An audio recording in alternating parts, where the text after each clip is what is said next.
Hello everyone, assalamu alaikum. How are you all? I hope you are well. Welcome back to my channel in this new video. Today's video, how to mark all messages as read in Gmail. So let's started. At first, open your desktop. Now you can see mark add all messages in read in Gmail. Now going to the Chrome browser. Now select from Chrome browser. Now click.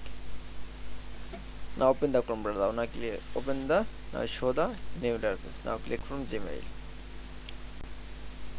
Now open the Gmail. Now you can see the show new interface.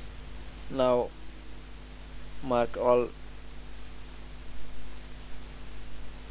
messages.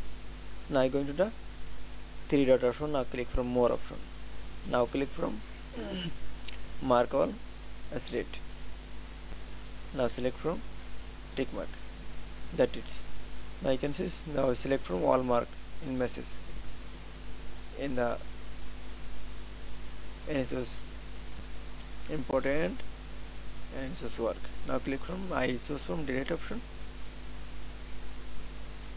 This loading. That it's. Now you can see mark all messages as read in Gmail is very easy. I hope to enjoy the video.